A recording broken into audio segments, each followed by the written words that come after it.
Thanks again for joining us today on Coffee, Cows, and Crops. I'm your host, Shelby Dillman, and I have to apologize. Things have been so crazy and so busy over here. These last 2 weeks have been just absolutely nuts, and it's just been absolutely fun. There's just a lot of things happening. We've been attending a lot of really great workshops, and so it just makes my job so exciting and just so much fun. Big or small, we welcome them all. This episode, I'm doing a shout out to welcoming the newcomers venturing out into the world of agriculture by means of smaller operations such as hobby farms.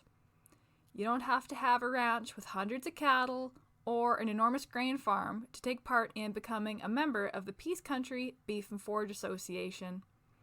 We strive to include producers of all sizes, specialties, and backgrounds to broaden our diversity and support your appreciation of agriculture. We really can't do it without you. Recently, there's been a large influx of families moving from town or cities onto acreages and appreciating country life. Homesteading and hobby farming is a terrific gateway to becoming a producer. There are so many avenues and opportunities, and you really don't need a large plot of land to enjoy them or be successful. If you're considering starting up your own operation but have no idea where to begin, don't worry, I'll talk you through some of the different highlights to inspire you.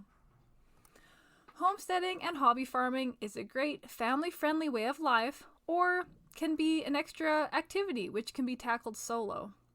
They're often built from the ground up and are, in a sense, fully customizable for your own unique endeavors and goals. They offer a great learning experience for growth, both physically, mentally, metaphorically. They could be whatever you want them to be. What you nurture and create can become great products for others to enjoy. It's so exciting seeing new booths at farmers markets, and I love hearing their stories. I'll stand there and I'll visit with someone, and it's just really exciting to share that joy and accomplishment with someone who's proud to share their story and harvest and products that they put a lot of blood, sweat, tears, and love into. So in our area, up here in the Peace Country, farm and ranch, those two terms are often used interchangeably, and in some regions they're very specific. So up here, the most popular operation would be usually mixed farming, and they could be farms of any size. They tend to be an operation with great crop and livestock diversity.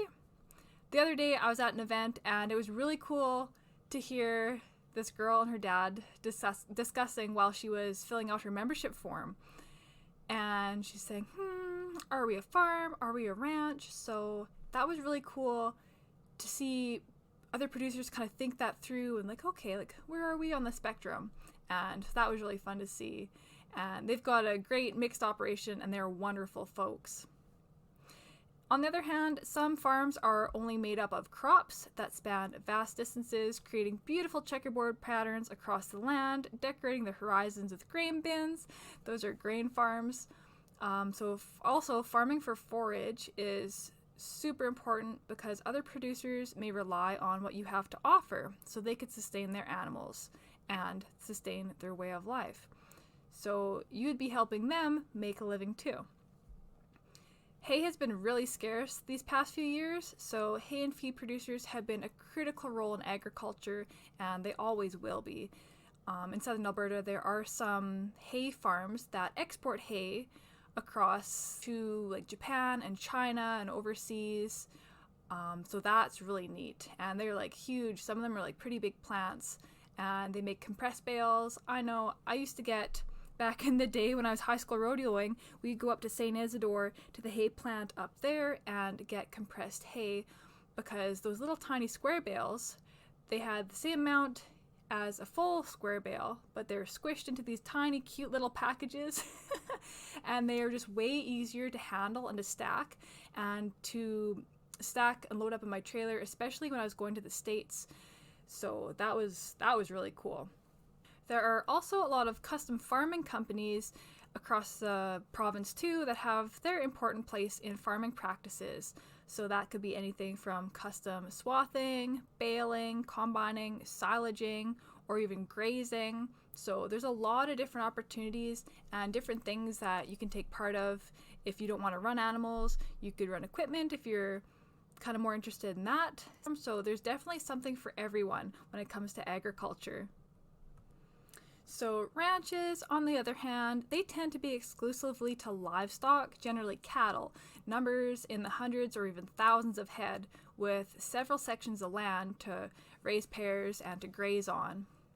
In southern Alberta, there's some really fascinating, generational, true blue cowboying ranches that have been operating since the 1800s, such as those tucked away in the Porcupine Hills, west of Claresholm, and the Cypress Hills area that's just south of Medicine Hat, Alberta.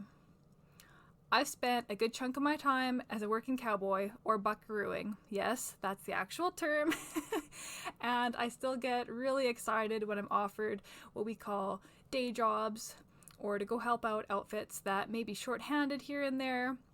So what we do as a working cowboy, I'd take my saddle horses out, and if we have really long days, sometimes we'd have a couple horses, depending on what we're doing. So a lot of my job was to take my horse out and go out and ride on the pasture range to perform routine health checks.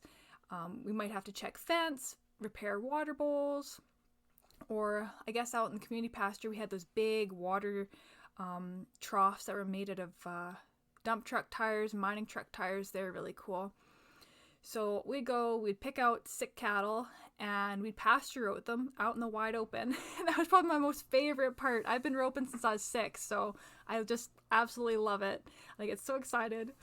So we'll go out there and we'll rope cattle of all sizes, usually lots of calves in the summer, in order to treat them or administer medicine, say cows with pneumonia, or we'll rope a cow and we'll tip her foot if she's got foot rot, and we usually carry medicine and small veterinary tools in our saddlebags in order to help them out when we're way far away from the headquarters, the main ranch, or where there's no access to chutes or facilities like that. Sometimes I'll take out colts for exposure and just mile out our own horses on our own string or for clients. So that was a lot of fun. That was probably one of my most favorite things to do. Hobby farming and homesteading really thrives in our Peace region, and it only requires a few acres, or if you want, you could even expand it to a few quarters of land. And we've got a really great soil type up here, so they do really well. They can be anything you want them to be, a diverse mix of crops and species of livestock, or homemade products derived or harvested from the land that you homestead or farm on. They are very self-sufficient little operations, and they play an important role in the ever-growing popularity of farm-to-table products. And I can't emphasize this enough. You don't have to be big to be important. Embrace your unique farm and feel proud of what you have to offer to the public and other producers. So it was really cool down south. They had these things called farm-to-table markets. And I loved going to the one in Nanton. There was a little market, a little building. It was a market, and the other side there was a little cafe. It was the Buzz and the Hive, and outside they had a little produce stand for vegetables. Inside you could come grab an amazing bite to eat, or you could go on the other side and do some shopping. They had all kinds of handmade items, ranging from leatherwork or soaps. What else did they have? They had lots of food, like literally anything you could think up. It was so cool, and that little shop really stood out to me because they would just bring the whole community together, and people would go out of their way to stop in and see what's new, or go there and have a bite to eat, or have lunch meetings there. I used to spend lots of time there. It was really great. So on that note, areas of interest could be poultry, ducks or turkeys, even exotic birds. I've got some friends up in Camrose, and they are huge into exotics, and they do well, and they do sometimes they'll do petting zoos, and they used to go to Innisfail when there was the odd and unusual sale, and Kyle was always scooping up like really cool little critters and it's just so fun. You could raise guardian dogs, meet or pet rabbits. I've got some friends out by Grimshaw that do that. Hogs are becoming really popular. A lot of heritage breeds have been popping up, so that's super cool to see. Meat and or dairy goats or sheep, hair sheep, fiber sheep. There's horticulture, garden produce, baking, soaps, basket weaving, textiles, so much more. The sky's the limit. There is a growing market for these types of things and so many different areas of interest and workshops that you can take part in or teach, which leads me to another exciting thing that I love. 4-H clubs. They always appreciate support, and this is another amazing way to get involved in ag. They have a wide variety of activities and programs for kids who are members. They start at 9 and they go up to 21, and there's even the little guys, which we call cleavers, who can take part in some of these projects, and I believe they start at 7 years old. I was in the 4-H Horse Club of Fairview, so the Fairview 4-H Light Horse Club, when I was 9, and then I think I was about 15 when I transitioned into my high school rodeo career.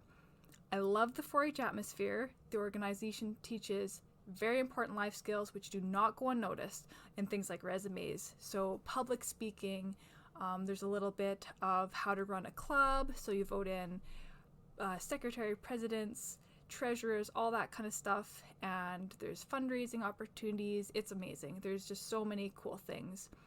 And with 4-H, you can do animal projects, you could do photography, they had dog 4-H. I know Fairview had a dog club for a long time. Market lambs. I believe there's foods, there's small engines was a big one. There's so many things. So yeah, that's a lot of fun, and that's great for your kids too, especially if you're just starting to get into ag. That I highly suggest that program. I was a riding coach in Southern Alberta and had 30 terrific clients, and I coached 2 4-H horse clubs, one in Crossfield and one in Didsbury.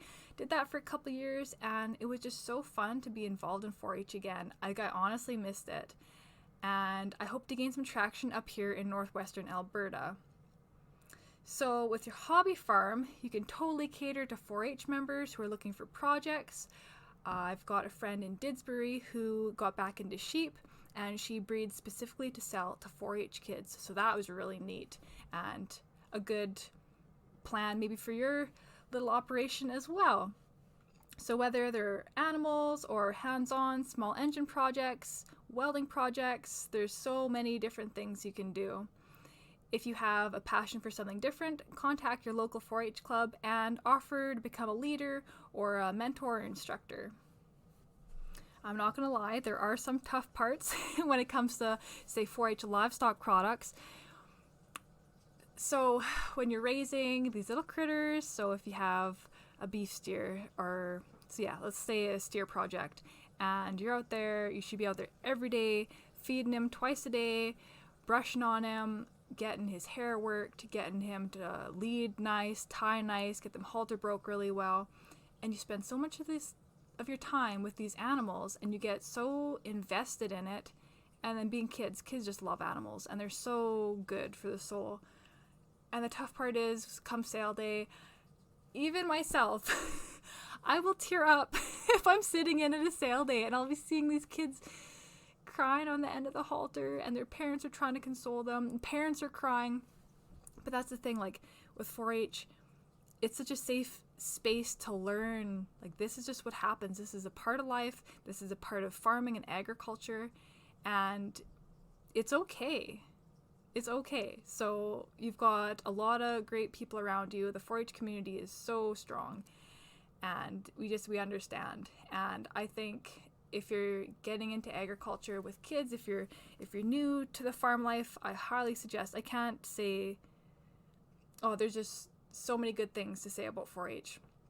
So yeah, and here at the PCBFA, I'm trying to brainstorm some plans to get 4-H involved with us a little bit more. So if you have any ideas, I'd love to hear them. If your club wants to get involved, give me a shout. I'd love to coordinate something. So yeah, our team over here, we would love to learn more about your unique operation and collaborate with you. So please feel free to reach out and be featured in our newsletter, events, or podcast, and be sure to become a member today.